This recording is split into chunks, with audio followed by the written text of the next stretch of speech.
monde et bienvenue dans une nouvelle émission du Corner Club. C'est la 13e aujourd'hui, on est content de vous revoir et on va parler d'un sujet politique. En effet, qu'en est-il de la politique dans les comics aujourd'hui ? On a le plaisir de recevoir William Blanc qui a notamment écrit ce super livre Super-héros, une histoire politique. On va en revenir plus en détail. Merci d'être là. Merci pour l'invitation, merci beaucoup. On a aussi Jimmy, comme d'habitude, qui du coup avec lui on a travaillé sur ce sujet. Comment vas-tu ? Écoute, ça va très bien. C'est un sujet assez particulier parce que quand on pense super-héros, on pense pas en premier à politique et c'est d'autant plus une bonne raison, je trouve, d'en parler parce qu'on aime bien, et pour ceux qui nous suivent, vous avez l'habitude qu'on parle de sujets autour des super-héros, quels qu'ils soient, et du coup, allez, politique, c'est parti. C'est parti, au final on va voir qu'il y en a beaucoup. Alors déjà, est-ce que tu peux te présenter pour ceux qui ne te connaissent pas et puis revenir un petit peu sur ton livre, parce qu'en le lisant, on remarque que tu es quand même un fan de comics. Tu es un fan de comics ? Je suis un fan de comics depuis, je commence à être un peu... je ne suis plus de la première fraîcheur quand même, voilà, donc je suis né dans les années 70, je n'en dirai pas plus.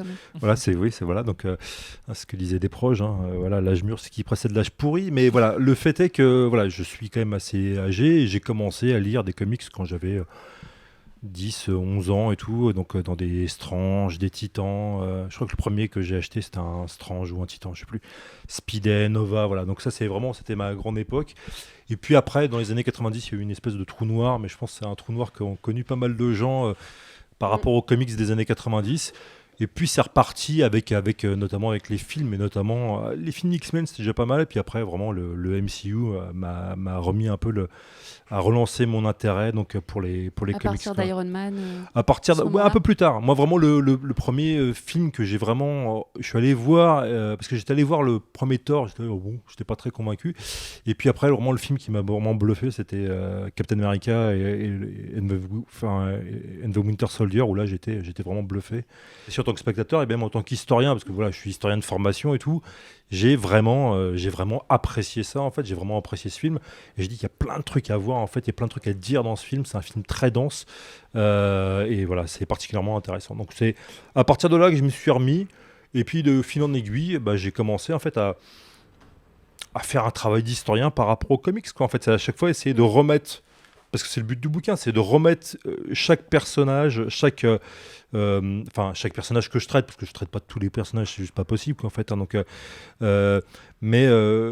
voilà, chaque personnage ou chaque thème dans son contexte, en fait, hein, de l'époque, hein, donc pourquoi Superman apparaît, enfin voilà, dans quel contexte et tout, pourquoi d'un coup on appelle ça l'homme de demain, par exemple, hein, c'est pas anodin comme nom et tout, quoi. Donc voilà, il y a plein de trucs qui voilà, jeter un regard d'historien là-dessus.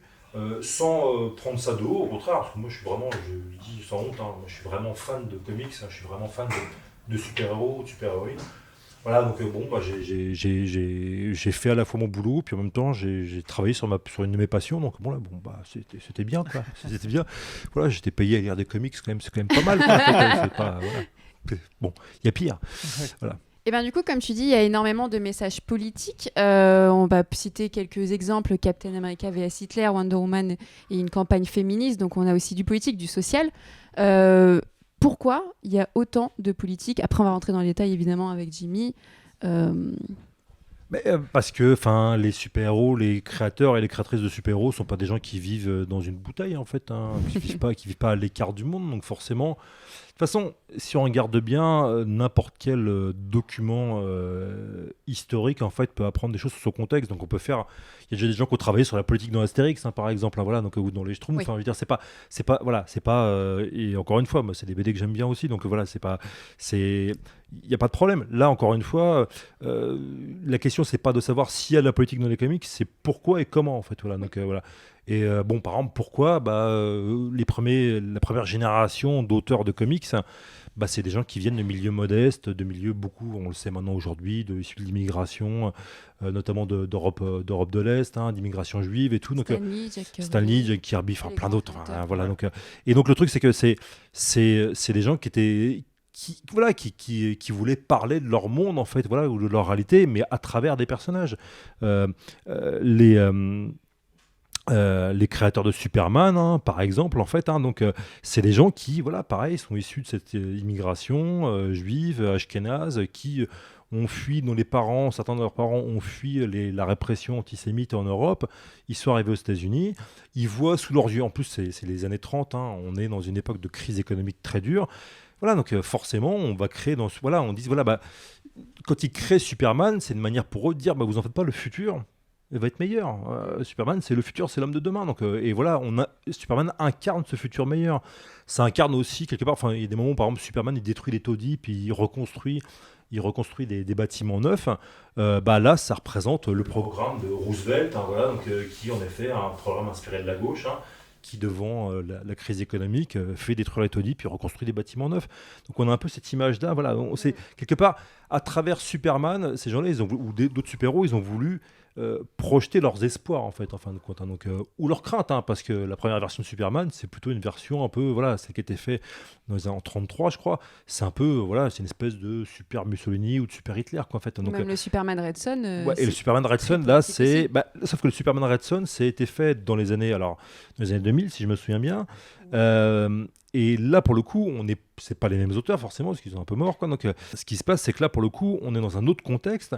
On est dans un contexte où, depuis, en gros, la chute du mur de Berlin, concrètement, tous les utopies progressistes, en fait, sont marquées, en fait, quelque part, du sceau de l'infamie qui a pu être la dictature stalinienne. Et donc, quelque part, c'est une manière de retourner, en fait, ce personnage-là, en disant, voilà, Superman, le futur un peu utopiste qu'il incarne, progressiste, en gros, c'est un peu, en plus, il y a un peu un côté, genre, c'est l'État central qui va faire les choses bien, de manière centralisée et tout. Et cette image-là, elle peut avoir des dérives, quoi, en fin de compte. Et là, Superman, qui a atterri en URSS, c'est qui est utilisé par Staline comme arme de propagande, et puis après, qui prend la place de Staline, donc ça incarne cette histoire-là, ça incarne cette espèce de... Voilà. Mais là, encore une fois, le Red Son, c'est 70 ans après le premier Superman. Donc on n'est plus il n'y a plus une espèce d'espoir un peu naïf dans la science et tout, donc ou dans l'idéologie, qui va forcément tout amener, qui va amener quelque chose de meilleur. Il y a plutôt une forme de méfiance, en fait. Mais du coup, aujourd'hui, on parle de politique et c'est assez limpide qu'il y a des messages politiques dans les comics, mais à l'époque, à la création, est-ce que les lecteurs percevaient ces messages-là ? Alors, le truc, c'est que, en fait, c'est sans doute... Alors après, le truc, c'est que ce qui est certain, c'est que pour les auteurs, c'était évident, en fait, qu'ils faisaient passer des messages politiques. Oui. Joe Simon, le co-créateur de Captain America, avec Jack Kirby, il l'a dit ouvertement, que quand il met en scène cette couverture qu'on voit là, où Captain America met un coup de poing à Hitler... Il fait ça, alors c'est la date de sortie du comic, c'est mars 40, ce qui fait que ça sort en fait en janvier 40, mars 41, ça sort en janvier 41 en fait, en gros.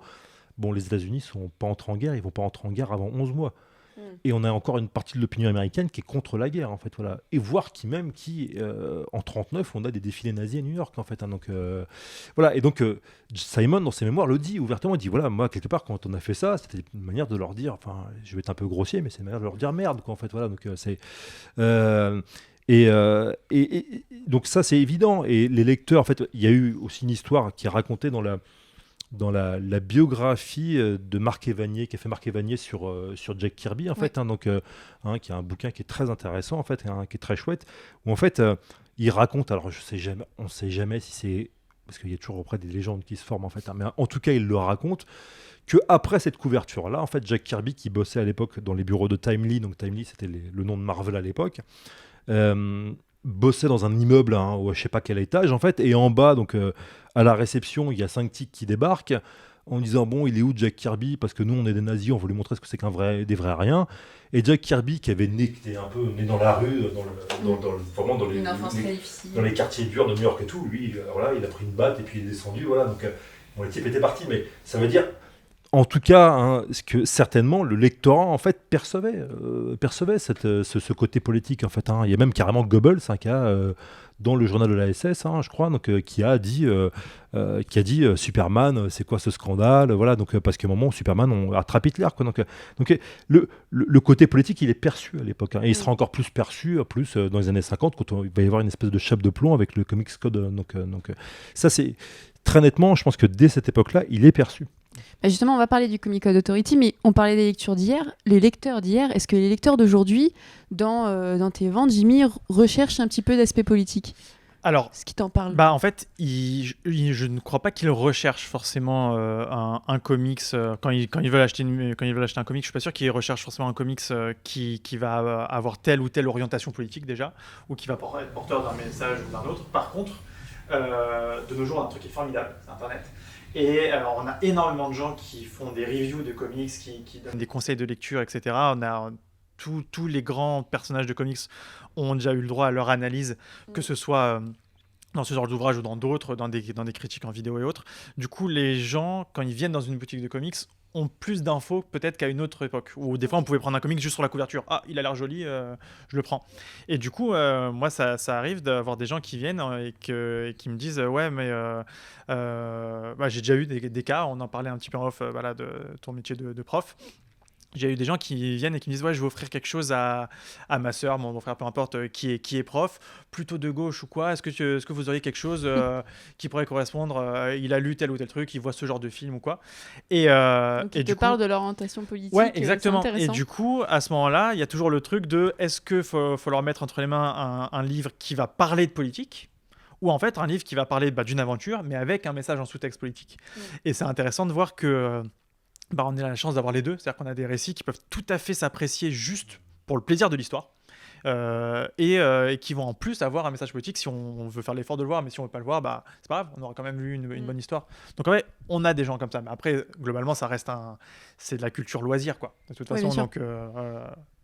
Mais du coup, on parlait de Comic Code Authority, donc évidemment c'était de la censure parce qu'il ne fallait pas trop de violence, trop de sang, trop de sexe. Est-ce que c'était pas moyen aussi pour éviter trop de messages politiques ? Ah bah complètement. Ouais. On est dans mais on en parle on n'en parle pas beaucoup. Dans finalement. le Comic Code en fait, quand il est adopté, c'est les éditeurs qui l'adoptent, alors ils adoptent le Comic Code, le Comics Code pardon, donc.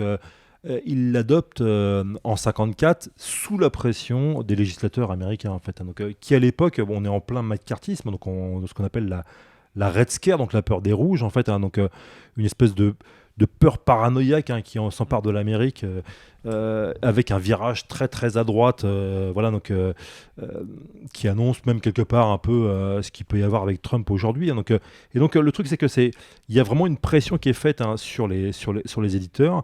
Et en effet, un des cas dont je parle, par exemple, c'est même pas un comics de super-héros, c'est, je crois que c'est le type DC Comics, donc, qui à un moment, dans une histoire de science-fiction, met un astronaute noir, en fait. Voilà, donc, là, il y a carrément des juges qui l'appellent, en fait, en disant non, il faut que vous l'enleviez, enfin voilà, c'est pas possible. Et lui dit allez vous faire voir, quoi. Donc, voilà. Donc, faut se rendre compte de la pression de l'époque. Alors, ce qui est intéressant, par contre, c'est que le Comics Code va exister jusque dans les années 2000, mais il ne va pas tant fonctionner que ça. Parce qu'il va y avoir cette espèce de chape de plomb qui va tomber, ça tombe à partir de la fin des années 40. Donc, par exemple, Wonder Woman, qui était vraiment une publication ouvertement féministe. Le créateur de Wonder Woman, maintenant c'est très connu, mais il était ouvertement féministe. Alors, c'était un type on va dire, un peu particulier de féminisme, en fait. En tout cas, c'est le féminisme de l'époque. Mais le fait est que il voulait mettre en avant un personnage de femme forte et tout. Et après sa mort, donc Moulton Marston, il est mort en 47 ou 48, je sais plus. Et les gens qui reprennent la publication de Wonder Woman, ils commencent en fait à changer drastiquement en fait la représentation. À un moment, il y a même une image qu'on a mis aussi dans le bouquin qui est assez frappante, où on a Steve Trevor qui est quand même un humain normal en fait, qui l'apporte pour traverser un ruisseau. Alors que c'est Wonder Woman, peut porter 3 camions quoi. On est dans était fatigué. Voilà, mais c'était un virage. On voit le virage en fait qui arrive à partir de la fin des années 40 et qui en gros va durer, pour simplifier, une dizaine d'années, parce que vraiment, à partir du début des années 60, on a la nouvelle génération de Marvel, en fait. Donc, on a le début, même si l'âge d'argent, ça commence plutôt en 56. Canoniquement, en fait, on dit que l'âge d'argent, ça commence avec l'apparition du second Flash, en fait. Mais quand l'âge d'argent arrive en 60-61, avec les nouvelles publications Marvel, là, on est dans des publications extrêmement politiques, en fait, très nettement, en fait, dès le début. Que ce soit les X-Men, même Spider-Man, des choses... Enfin, voilà, donc c'est pas du tout... puis encore plus à partir de quand on va avancer dans les années 60, quand on lit les comics de la fin des années 60, début des années 70, c'est vraiment, là, il y a quasiment pas une page où c'est pas politique, en fait, à mon avis. Parce que l'Amérique est traversée par la crise, la contestation contre le Vietnam, par l'affirmation notamment des minorités, et notamment des Afro-Américains, mais aussi des femmes, les premières manifestations, grandes manifestations homosexuelles et tout, à New York et tout. Et donc voilà, tout ça, ça crée un bouillonnement qui se reflète dans les comics. Oui, et puis il y a le Frank Miller des années 80, il y a Watchmen d'Alan Moore. Voilà. Alors Miller, après, on va dire, Miller, je vais me mettre dans une case un peu particulière parce que Miller, comme d'habitude. Voilà, mais Miller, c'est Miller. Mais après, le truc, c'est que c'est un personnage, voilà, oui, enfin voilà. Non, Miller, c'est clair que c'est intéressant, mais après, là, les années 80, c'est encore un autre contexte où là, c'est une espèce de, les comics traversent une espèce de crise entre guillemets, au trait de reboot en fait généralisé, parce que c'est ce qui va se passer avec notamment la Crisis en fait, donc c'est en 86 ou 87, je ne sais plus. Mais bon, le fait est que là, il arrive aux comics la même chose qui est arrivée en fait au western dans les années 60 en fait, avec l'apparition du western spaghetti. Il faut réinventer le genre. Et donc on a en effet Alan Moore et Frank Miller qui arrivent, avec Alan Moore qui a la particularité en plus d'être britannique, donc qui a un regard en fait extérieur en fait aux comics, en tout cas aux comics américains, qui porte un regard plutôt européen sur les comics, donc sans doute un peu plus pessimiste en fait, très nettement. Et du fait de le réinventer, est-ce que parfois il n'y a pas une forme d'opportunisme à utiliser trop de politique et en perdant le message? On en a parlé un petit peu en fin de série sur la série Falcon et Winter Soldier, qui est assez politique avec, sans le spoil, mais il y a un discours à la fin de Falcon. Voilà. Alors, c'est tout le problème. Alors, de toute façon, ce qui est clair, c'est que je vais faire une réponse de Normand, c'est oui et non. C'est parce qu'en fait, pour les Bretons, restez quand même avec mais le truc, c'est que ce qui se passe, c'est que dès le début, les comics, c'est aussi une industrie. Et c'est même avant tout une industrie, en fait, parce que les auteurs, à l'époque, ne sont pas considérés comme des artistes. Même encore aujourd'hui, ils ont du mal à se faire respecter. Je rappelle tous les problèmes qu'a eu Jack Kirby, par exemple, pour récupérer ses œuvres, en fait. Voilà. Donc, même encore aujourd'hui, il y a même encore un procès qui est relancé sur le MCU par rapport à ça. Mais c'est une industrie. Et c'est une industrie où, à la fois, il y a des auteurs qui veulent dire quelque chose, et en même temps, on a une industrie qui veut vendre, en fait. Et moi, je me rappelle, j'avais fait une interview, j'ai jamais publié malheureusement parce que je suis pas un très bon intervieweur en fait, et quand il était venu, quand Chris Claremont, l'un des types qui a rebooté les X-Men en fait, qui est un auteur britannique en plus au passage, mais quand Claremont est passé en France, il y avait une expo à Paris au musée d'art et d'histoire du judaïsme sur les comics, ou la Shoah dans les comics, l'Holocauste dans les comics, et il était intervenu notamment par rapport au personnage de Magneto, vu que c'est lui qui a fait que Magneto devienne une espèce un survivant de l'Holocauste en fait. Et ce qui se passe, c'est que moi je lui posais la question, je me dis mais pourquoi vous voulez absolument, pourquoi vous avez voulu absolument dire des choses extrêmement politiques comme ça dans les comics et tout. Votre but c'était ça en fait, de faire passer un message. Il m'a arrêté, parce c'était un monsieur très classe en fait, très gentil. C'était sa 10e interview de la journée. Il était super gentil et tout, et en plus j'étais pas prévu, il a quand même accepté de me parler. Et il me dit non mais vous savez, en tant qu'auteur de comics, mon but c'était d'inciter les gens à acheter le prochain numéro en fait. Voilà, donc voilà. Alors il l'a dit de manière plus classe que moi, mais c'était à peu près ça quoi, en fait. Le but c'est d'accrocher les gens à l'histoire quoi. Donc ça n'empêche pas que les auteurs Claremont, quand il a transformé Magneto en survivant de la Shoah, il voulait tenir un propos politique.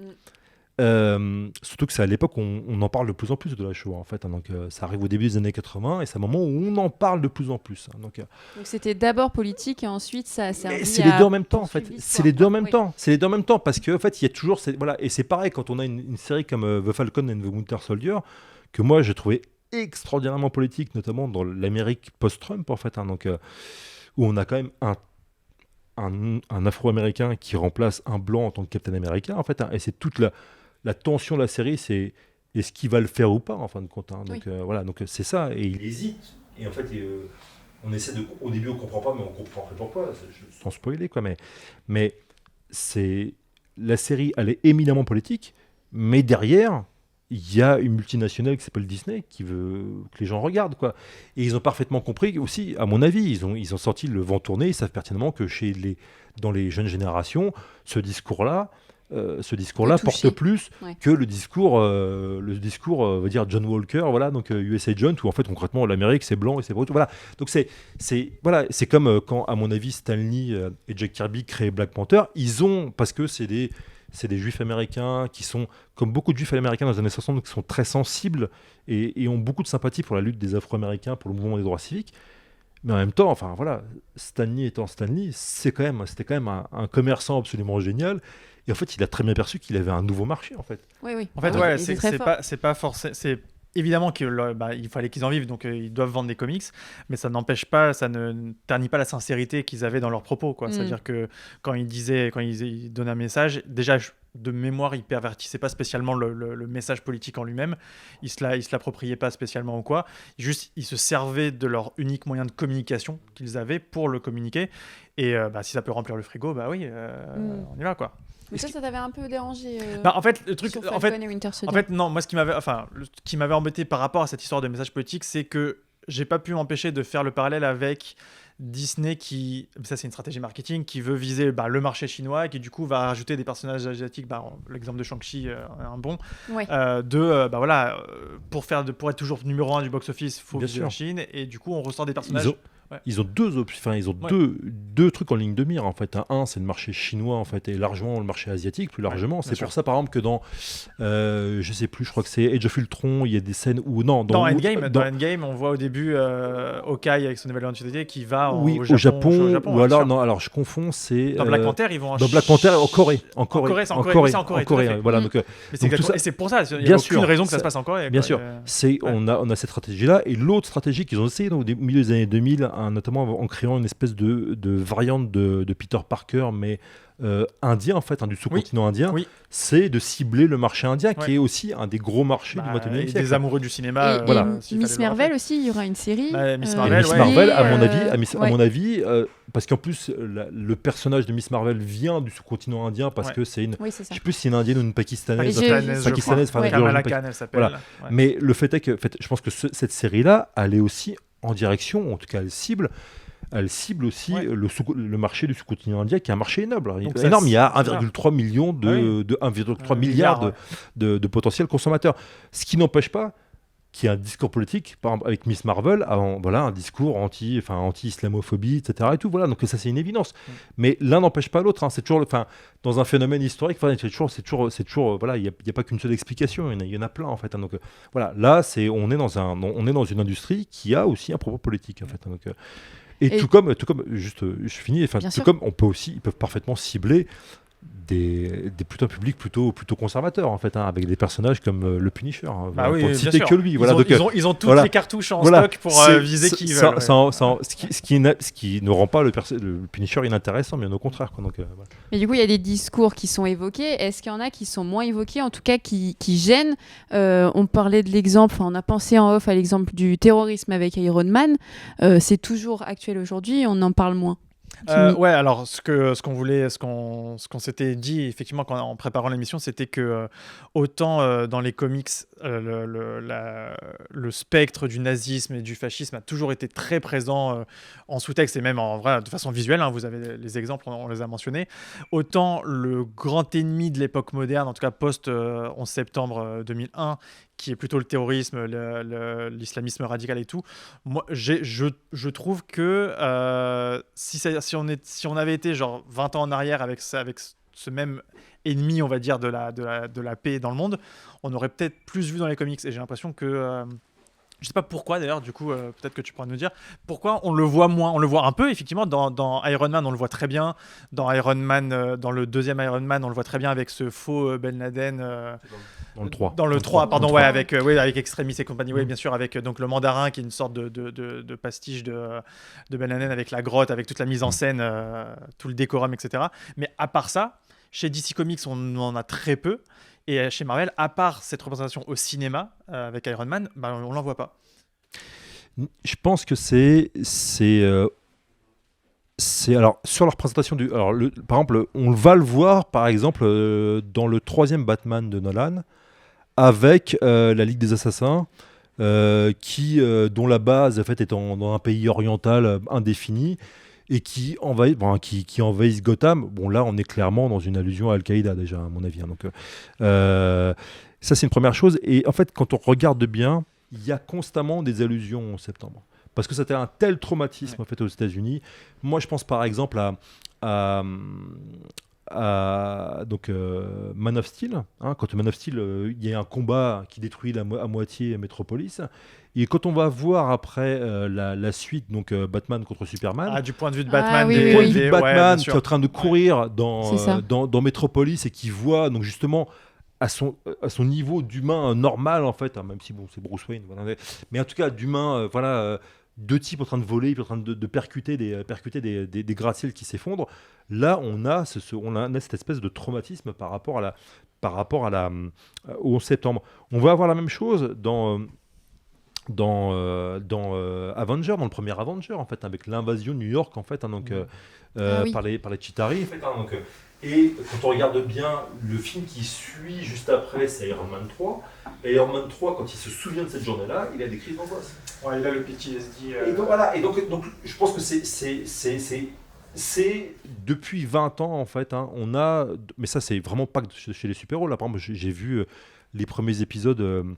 Les 2 premiers épisodes de la série Fondation, hein, par exemple. Hein, je suis un fan de SF aussi, donc c'est voilà, Fondation d'Isaac Asimov qui est adapté donc en série télé. Moi, je trouve j'ai vu 2 épisodes pour l'instant, mais dans les 2 premiers épisodes, il y a un truc qui n'est pas dans le bouquin d'Asimov, hein, mais qui est en fait une allusion en septembre en fait. Hein. Il y a un réel trauma en fait aux États-Unis parce que c'est la première fois depuis 1941 que leur pays est attaqué, et en 41 c'était même pas, enfin c'était Hawaï, ouais. Donc c'était même pas c'était pas la métropole quoi, c'était pas l'Amérique continentale quoi en fait. Hein. Là en plus c'était New York en fait. Hein. C'est pas, donc voilà, je pense que là-dessus je pense que c'est vraiment il y a vraiment un traumatisme en fait, hein, qui est profond et qu'on voit apparaître en fait, mais on le voit apparaître en filigrane. C'est du non-dit. Parce que je pense que pour le public américain, c'est évident en fait. Voilà. Donc, ok. Donc c'est plus une évidence que c'est trop tôt, on peut pas en parler tout de suite. Non, je pense qu'ils ils en parlent. Parce que de toute façon, je me rappelle quand en 2001, ils en ont parlé dans les comics tout de suite. C'est vrai, avec Spider-Man. Avec Spider-Man et tout. Voilà, donc là, j'ai mis une couverture là justement qui est dans le bouquin. On a une couverture où on a Superman en train de regarder donc. Les héros du quotidien, en disant waouh et tout. Moi je trouve que c'est donc elle est magnifique cette image quoi, parce que c'était des comics qui ont été faits en honneur et en hommage justement ce qu'ils appellent les first responders, hein, donc les gens qui sont allés, donc les policiers, les pompiers, les infirmiers, les infirmières et tout, donc qui sont allés donc au secours des victimes. Et donc bon voilà, c'est à mon avis c'est quelque chose qui est très présent au contraire. Mais est-ce que du coup, des fois, il peut y avoir des problèmes de détournement de sujets politiques, notamment un exemple avec le Punisher aujourd'hui qui est récupéré par les groupes d'extrême droite.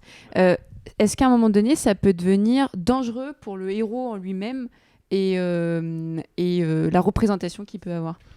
Alors le Punisher, c'est un cas intéressant parce qu'en effet, mais c'est pas le seul en fait. Hein. Oui. C'est un cas intéressant. Moi, c'est en effet de toute façon, dès on envoie comme ça un personnage dans l'espace public et qui devient en plus populaire, il y a fort à parier que si le public va s'en emparer en fait. Et là, il s'en empare d'une manière en fait qui est parfois très surprenante. Il y a plein d'exemples comme ça. Tolkien, dans une interview à la fin de sa vie, à la toute fin des années 60, qui était quand même un vieux professeur d'Oxford, gentiment conservateur et tout, voilà. Donc on lui disait, mais vous savez, en ce moment, ceux qui aiment bien votre bouquin, c'est les hippies contre la guerre. Mon Tolkien était là genre voilà, il était là genre voilà, donc il comprenait pas, voilà, mais bon, voilà, donc voilà, enfin chez les super-héros, je pense par exemple un cas qui est à la fois connu et qui est méconnu en fait, c'est Captain America. Captain America, en plus en France, on a cette image d'un Captain America très conservateur en fait, hein, donc qui à mon avis est fausse parce que même encore aujourd'hui, Captain America est vraiment associé à un discours, en tout cas aux États-Unis, très progressiste. Mais par exemple, dans le film Easy Rider, l'un des surnoms en fait, des 2 motards en fait, et qui a le casque en fait à l'effigie à l'effigie du drapeau américain, son surnom c'est Captain America. Voilà. Et là, Easy Rider, il n'y a pas plus contre-culture en fait, voilà, que ce film-là. Donc on a voilà, et je pense que là pour le coup c'est un détournement, mais en même temps, je pense que Stanley, à l'époque, quand il a dû voir ça, il n'aura pas fait un procès. Il dit chouette, en fait, ça va nous faire des ça va nous faire des ventes en plus. Donc, et de la visibilité. Et de la visibilité. Donc, voilà. Mais ça, c'est quelque chose de typique, en fait. Hein. Donc, il y a plein d'exemples comme ça, en fait, en dehors des super-héros. Mais c'est vrai que les super-héros sont souvent sujets à ce genre de détournement, quoi. Alors, avec vraiment le cas du Punisher, où là, par contre, il y a un usage politique très fort en fait, hein, qui se retrouve là pour le coup dans plein de groupes d'extrême droite, mais pas qu'aux États-Unis en fait, hein, y compris là par exemple, voilà, même en France en fait, hein, on a ça en fait, hein, on a ce symbole du Punisher qui est détourné par des groupes d'extrême droite. Complètement. Ouais. Et oui, du coup sur le détournement, Jimmy, est-ce que toi tu le remarques dans les comics? Est-ce qu'il y a des scénaristes qui prennent en main le personnage et qui modifient certaines choses? Alors oui, mais moi j'ai un exemple que j'aime beaucoup qui à l'inverse est un détournement de l'image d'un personnage, mais on va dire pour le bien. c'est le cas de Captain... ça reste sur Captain America d'ailleurs. C'est quand récemment dans les années 2010, alors j'ai plus l'année en tête, c'est quand en fait on découvre que Captain America fait partie de Hydra et que du coup c'est un événement qui s'appelle Secret Empire qui, donc si je dis pas de bêtises, le comic sort l'année de l'élection de Trump, donc 2017. Et là du coup Captain America qui est que ce soit conservateur ou progressiste, qui est les valeurs de l'Amérique, qu'on les partage ou pas. Là, on se rend compte qu'en fait, depuis le début, c'était un nazi ultra totalitaire, infiltré. Et comment ne pas y voir, là, pour le coup, immédiatement, un message de attention, l'Amérique, votre dirigeant, en tout cas votre représentant, n'est pas aussi pur qu'il devrait l'être ou quoi. Donc voilà, c'est un détournement de l'image de Captain America. Je suis pas sûr que si on avait dit à Simon un jour, Captain America, on découvrira qu'en fait, il était dans Hydra, je suis pas sûr qu'il aurait... je sais pas, ou il aurait juste dit « Oh, coup de génie, dommage, j'y ai pas pensé. » Mais moi, dans le bouquin, j'ai trouvé... Après, il y a la petite fille de Joe Simon, quand même, quand Trump a été élu, il y a une immense manif qui a été faite, notamment dans tout le pays, aux États-Unis. Et la petite fille de Joe Simon a écrit je crois que c'est dans le Washington Post, donc c'est quand même un journal, en tout cas c'est un grand journal et tout. Et donc elle a écrit une tribune dans le Washington Post en disant voilà, mon grand-père en fait a créé Captain America contre les nazis. Aujourd'hui, ou contre l'extrême droite, aujourd'hui que l'extrême droite arrive au pouvoir, en fait, il faut que Captain America retrouve quelque part redevienne un peu un militant, quoi. Donc c'est assez frappant. Non, je pense que là, pour le coup, Secret Empire, en plus, le nom Secret Empire, c'est une allusion à un run en fait des années 70 où là Captain America s'oppose à Nixon en fait, pour le dire de manière un peu claire, un peu résumée. Mais non, je pense que là pour le coup Secret Empire c'était clairement en fait un comics politique en fait. Oui. Mais et du coup avec un détournement sensé, on va dire, de l'image de Captain America, quoi, qui tenait la route. Et est-ce que du coup aujourd'hui le comics il a perdu son statut de média de contre-culture? Est-ce que du coup ça empêche d'avoir des messages politiques plus importants? Alors après le truc c'est que comme j'ai dit tout à l'heure, les comics ils ont été contre-culturels quand ça les arrangeait, enfin en tout cas quand ça les arrangeait dans les années 60 en fait, donc ils l'ont été contre-culturels en fait. Mais le truc c'est que non parce que forcément là mais après le truc c'est que c'est là où c'est un peu après quand c'est apparu dans les années 30 c'était pas contre-culturel en fait, c'était limite considéré comme méchamment en fait, comme une sous-culture en fin de compte, donc ce que je considère pas moi, mais en fait mais le truc c'est que c'était pas vraiment contre-culturel, c'était une culture de masse en fait, voilà, donc c'était des gens qui étaient là pour faire de l'argent avant tout, donc en fait aujourd'hui, c'est là en fait, c'est toute l'ambiguïté, c'est qu'en fait on est à la fois dans une culture de masse qui peut avoir des propos politiques en fait, mais dont le but est de faire de l'argent et tout, donc ce qui n'empêche pas en fait voilà, ce qui n'empêche pas, encore une fois, aujourd'hui, une série comme Captain America, Falcon and the Winter Soldier, c'est une série extrêmement politique. Ça ne n'empêche pas, en fait, du tout. Par contre, il va y avoir aussi des réactions, et ça, c'est depuis les années 80-90, en fait, avec notamment un peu l'autonomisation des auteurs, en fait. Donc, il va y avoir des réactions. En fait, on va, au lieu de dire on en a marre de suivre les ordres de DC et de Marvel, on va créer nos propres boîtes. Et donc, on va créer nos propres personnages. Et il y a en effet maintenant des œuvres comme ça qui viennent en fait une espèce de contre-culture des comics, mais qui arrivent quelque part, a un statut extrêmement important. Parce que, par exemple, The Boys, par exemple, voilà, on a un cas d'école avec ça, quoi. Donc, il y en a d'autres, en fait, qu'on pourrait citer. Hein. Donc, je pense, Spawn, si je me souviens bien, c'était, je ne sais plus chez quel éditeur c'était. Donc, c'est Image, c'est à la création de c'est la création d'Image, ouais. Donc, c'est dans les années 90. Donc, Spawn, très rapidement, d'ailleurs, hein, je me rappelle, j'étais allé voir le film au cinéma, c'était à la fin des années 90. Hein, donc, Spawn, il y a eu un film en fait, hein, donc, et Spawn c'était vraiment, c'était dark en plus, hein, mais en plus c'est un ancien soldat, c'était hyper bon, puis en plus McFarlane, voilà, moi j'aime beaucoup, voilà, en termes de, voilà. Mais donc il y a cet aspect là en fait, hein, donc c'est une culture qui va générer ses propres contre-cultures, ce qui n'empêche pas que la culture de masse, la culture dominante des comics, ça soit politique et tout, donc voilà, parce qu'en plus les fans aussi, ça qui est marrant, c'est que c'est une espèce de jeu à 3 ou 4 en fait, parce que il va y avoir les éditeurs de comics et derrière eux il y a des intérêts financiers importants. Il va y avoir les auteurs ou les autrices, hein, qui veulent avoir, qui sont des individualités reconnues maintenant. Et puis il y a le public et les fans qui interviennent aussi et qui parfois vont dire à des éditeurs, genre une fois, moi je parle d'un exemple assez frappant où Marvel a essayé de faire un comics promotionnel d'une boîte d'armement en fait, voilà. Okay. Et et ça, ils ont fait un comics promotionnel en fait, hein. Donc je crois que c'est Northrop Grumman qui est une énorme boîte d'armement en fait, hein. C'est comme si en France il y avait un Astérix spécial d'assaut, quoi, en fait, voilà. Donc, et j'espère qu'ils vont pas le faire. Mais le truc c'est faut pas prendre l'idée. non, pas de bonne idée. Mais le truc c'est que les fans, quand ils ont vu ça, ils ont hurlé, quoi, en fait, en disant non mais c'est pas possible, quoi, vous pouvez pas faire ça, quoi.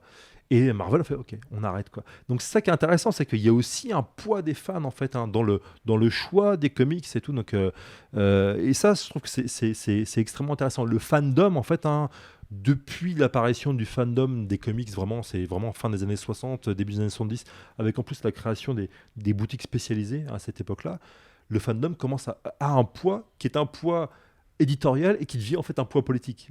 Ça c'est assez facile, c'est très intéressant. Est-ce que tu as un avis dessus? Ouais, en fait, ce qui est assez remarquable, c'est que au final, la contre-culture maintenant dans les comics, on la trouve dans la scène indé. Tu m'as coupé l'herbe sur le pied en parlant de The Boys. C'est là où on peut aller trouver ça, c'est-à-dire c'est sur la scène indé où il va y avoir plus de liberté éditoriale, où il va y avoir plus d'auteurs avec des orientations politiques ou des visions. On parle plus d'écologie aussi. En fait, on parle de tout. C'est-à-dire que c'est sorti chez... Malheureusement, j'ai oublié le nom de l'éditeur, mais il y a un comic qui s'appelle Ignited, qui est sorti chez... j'ai oublié le nom, je suis vraiment désolé. Je ne l'ai pas non plus. Je crois que c'est les humanoïdes associés, mais j'ai un petit doute. Ouais, on le remettra en commentaire. Qui raconte une bande de jeunes qui vont obtenir des pouvoirs après avoir survécu à une fusillade dans leur lycée. Et je suis pas sûr qu'on puisse savoir ça dans Marvel, quoi. Dans Marvel, ce qui ressemblait un petit peu à ça, c'était Civil War, où il y avait toute une école qui explosait suite à. Mais pour le coup, Civil War, c'est extraordinairement politique. Ah oui, alors recruter, tout y est, évidemment. Mais de toute façon, c'est clair que ça, il y a une scène indé qui parle de propos politiques, mais même par exemple, l'écologie. Si on regarde bien, l'écologie est évoquée dans Marvel à travers le personnage de Namor, enfin donc le submarineur en anglais, bien sûr, est évoqué depuis les années 60 en fait. Hein. Donc c'est pas voilà, donc ça existe aussi, quoi. Donc c'est. Mais si on recherche vraiment on va dire le feeling contre-culture comics, c'est vrai que c'est plutôt vers la scène indé qu'il faut se tourner. Mais ça n'empêche pas effectivement les comics mainstream, on va dire, d'avoir un intérêt pour quand on veut avoir un sous-texte ou même un propos politique direct, quoi, de toute façon. Comme d'habitude, on finit en comics après cet excellent épisode avec toi, William. Alors du coup, comme d'hab, je vous demande en lien avec le sujet, de proposer un comics qui parle politique, en tout cas qui vous a marqué niveau politique. Toi, Jimmy, tu as choisi La mort de Superman. Ouais, La mort de Superman, donc évidemment chez DC Comics, qui existe en 2 tomes chez Urban. Donc c'est par Dan Jurgens, je sais même le prononcer, Jurgens, je sais pas. Sorti en 93. Énorme moment iconique du personnage de Superman, du coup, où après un affrontement contre Doomsday qui apparaît pour la première fois dans cette BD, du coup il meurt de suite de son affrontement. Et pour faire le lien avec l'aspect politique, c'est clairement, on a Superman qui affronte une menace inconnue,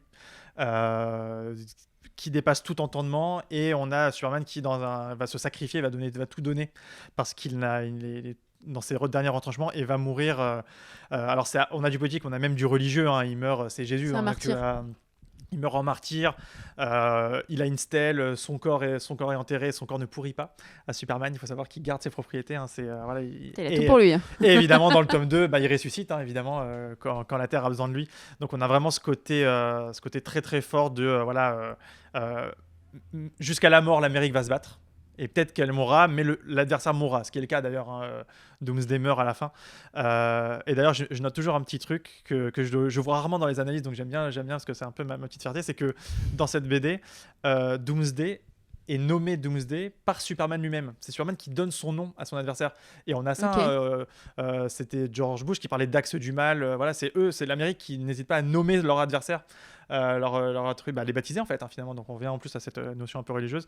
Donc voilà. Donc c'est et en plus ça, c'est une très bonne BD. Hein, c'est si vous aimez les grands dramas sur Superman et si vous aimez l'histoire des comics, la mort de Superman, c'est vraiment un incontournable. T'as un peu spoilé parce qu'il il revient vivant dans le tome 2. Tout le monde sait que Superman... Mais bon, on se doute qu'il n'allait pas mourir. Évidemment, voilà. Personne ne meurt jamais définitivement dans les comics. Titre mensonger, moi je dis. À part les parents de Bruce Wayne et l'oncle de Peter Parker, ne tout le monde... pas des choses qui sont déjà compliquées.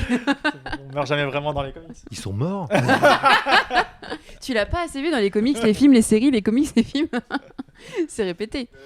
Alors toi tu as choisi Captain America, donc je ne vois pas quel intégral. C'est le premier, le 41, donc c'est Joe Simon, Jack Kirby. Alors au départ moi je voulais, mais ça il n'est pas encore réédité, donc en français en tout cas, une série qui m'avait marqué quand j'étais ado en fait, hein, qui s'appelait l'Escadron Suprême, où là c'est l'Escadron Suprême qui est une copie de Marvel de la Justice League en fait, voilà, donc ils ont fait un copier-coller puis ils ont mis des noms différents, donc on a Superman qui est appelé Hyperion, voilà, donc et en fait moi ça m'avait marqué quand j'étais môme parce que outre le fait que c'est un petit run de 12 épisodes qui se finit pas bien en fait, donc je spoil la fin, mais en tout cas un peu, mais c'est un groupe de super-héros qui dit voilà en fait qui font ce qui il dit voilà on a des pouvoirs en fait absolument monstrueux, on va prendre le pouvoir et puis on va créer une utopie. Voilà, ça se passe pas bien. Voilà. Mais c'est extrêmement intéressant. Voilà. Mais en tout cas, c'était dans Speeday. Voilà. Donc, si vous retrouvez des vieux numéros de Speeday, vous pouvez lire. Moi, je trouve ça absolument fascinant. Sinon, Captain America Comics numéro 1. Enfin, voilà. Donc, les premiers comics Captain America. Voilà. Passionnément antifasciste. Vraiment intéressant. Une espèce de liberté de tombe que j'aime beaucoup. En fait, où en fait, ils font un peu ce qu'ils veulent et tout, avec ce Captain America qui a un bouclier en forme d'écu médiéval, parce que en plus vu que je suis historien à l'origine du Moyen-Âge, ça m'a vachement frappé. Et Joe Simon explique que pour faire ça en fait, et pour créer ce Captain America là, il s'est inspiré d'un chevalier arthurien, ce qui n'est pas étonnant. Voilà, donc quand on connaît un peu après l'histoire de Captain America. Donc voilà, moi je trouve que c'est extrêmement, extrêmement intéressant. Et puis c'est rafraîchissant. Moi je trouve que des comics de l'âge d'or, voilà, on a une espèce de truc. On aime les relire. Un peu naïf et tout, et en même temps naïf et voilà, parfois un peu dark aussi. C'est assez voilà. Voilà, parce que parfois dans les premiers comics, hein, les super vilains meurent en fait. Hein. Le Joker, la première fois que le Joker apparaît, si je me souviens, il meurt. Il devait pas revenir. Il devait pas revenir, mais il est revenu quand même. Voilà, donc comme Oncle Ben. Non, il est mort. Ah, mais ça suffit. D'ailleurs, tu parles du roi Arthur et tu as écrit un livre sur le roi Arthur, un mythe contemporain. Ouais. Et pour le livre d'ailleurs, on a une petite info. En novembre, il sort en format poche. Donc comme ça, si vous voulez le ramener dans les transports, vous n'avez plus d'excuses parce qu'il est un peu grand, il sera plus petit, et surtout il y aura un chapitre supplémentaire. Ouais. Et puis en plus aussi le format poche, on a fait un nouveau truc, c'est quand on lance le format poche, il revient automatiquement comme le marteau de Thor. Trop bien. C'est pas mal. Par contre, tu vas revenir ici faire le test. Oui, bien sûr. Merci beaucoup pour ces conseils. Comme vous le savez, vous pouvez retrouver les comics ici, mais aussi sur notre site comicscorner.fr. On a bien parlé de politique dans les comics. Je crois que vous avez tous les éléments pour le savoir. Merci William. Merci pour l'invitation. Merci beaucoup. C'est un plaisir. Super. Merci Jimmy. Merci Alex. Et je vous dis au revoir. On se retrouve pour un prochain Corner Club.